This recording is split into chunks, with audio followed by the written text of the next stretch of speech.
दोस्तों आइए जानते हैं बैतरणी नदी के बारे में। दोस्तों प्राचीन काल की बात है।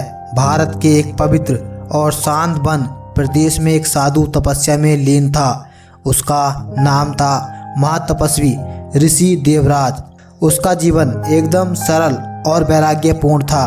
वह किसी आश्रम में नहीं बल्कि जंगल की गुफा में रहता था और वहीं से अपनी साधना करता था। लोगों का विश्वास था कि ऋषि देवराज ने बैतरणी नदी को अपने तप के प्रभाव से देखा और समझा है। वह मृत्यु और मोक्ष के रहस्यों को जानता है। दोस्तों आइए जानते हैं बैतरणी नदी का रहस्य।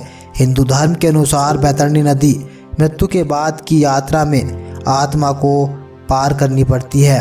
यह नदी इतनी भयानक है कि पापी आत्माएं इसे पार नहीं कर पाती।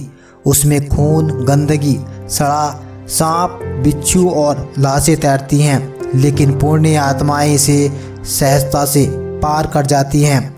कभी इसे फूलों की नदी के रूप में अनुभव करती हैं। ऋषि देवराज ने कठोर तप करके मृत्यु के बाद की यात्रा को ध्यान के माध्यम से देखा। उन्होंने देखा कि किस प्रकार जीवात्मा मृत्यु के पश्चात यमलोक के लिए निकलती है और बैतरणी पार करते समय कितनी पीड़ा होती है। यदि जीवन में पाप अधिक हो तो एक दिन का विचित्र अनुभव करती है।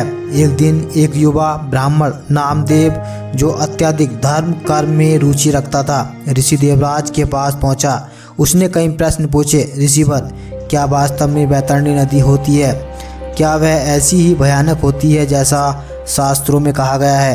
क्या कोई जीवित व्यक्ति उसे देख सकता है? ऋषि मुस्कुराए और बोले, यदि तप, संयम और भक्ति से जीवन को पवित्र किया जाए तो आत्मा को दिव्य दृष्टि मिल सकती है। तुम चाहो तो मैं तुम्हें बैतरणी का दर्शन करा सकता हूँ, लेकिन उसके लिए तुम 3 दिन उपवास और मौन व्रत रखो, फिर रात्रि को मेरे पास आना। दोस्तों आइए जानते हैं बैतरणी नदी का दर्शन। नामदेव ने नियमों का पालन किया। तीसरी रात ऋषि देवराज ने उसे अपने साथ ध्यान में बैठाया और कहा, नेत्र बंद करो और मेरे मंत्र का जाप करो।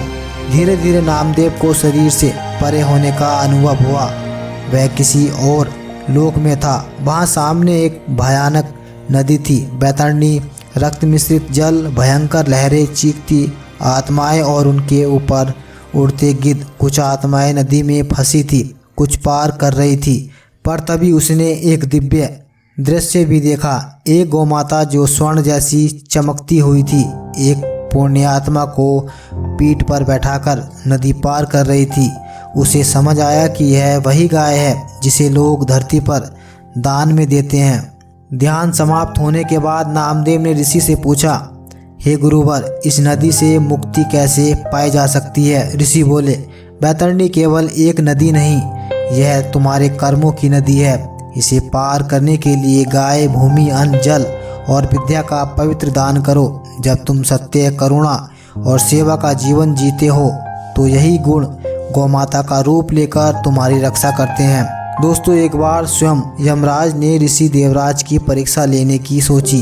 वह एक पापी राजा का रूप धरकर साधु के पास आए और बोले, मुझे बैतरणी के पार जाना है, लेकिन मैं बहुत पापी हूँ। क्या तुम मेरी सहायता कर सकते हो? ऋषि ने उसकी आंखों में देखा और कहा, हर जीव में ईश्वर का अंश है। यदि तुम सच्चे हृदय से प्रायश्चित करो तो ईश्वर भी तुम्हें क्षमा कर देंगे।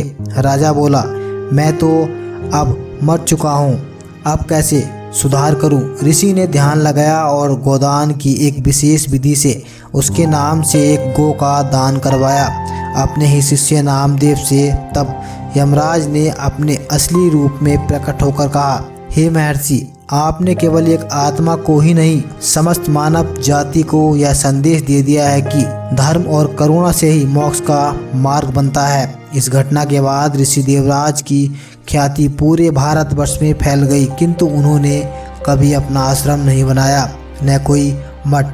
उन्होंने अंतिम समय तक जंगल में रहकर तप और सेवा की। जब उनका देह त्याग हुआ तो गांव वालों ने देखा कि आकाश में दिव्य प्रकाश फैला और एक विशाल गौ उन्हें अपनी पीठ पर बैठाकर बैतरणी पार ले गई। दोस्तों यह कथा केवल एक रहस्य नहीं बल्कि एक शिक्षा है। बैतरणी केवल मृत्यु के बाद की नहीं बल्कि जीवन की भी प्रतीक है। जो व्यक्ति जीवन में पवित्रता, सेवा और दान को अपनाता है वही इस भयानक नदी को पार करके परमधाम को प्राप्त कर सकता है।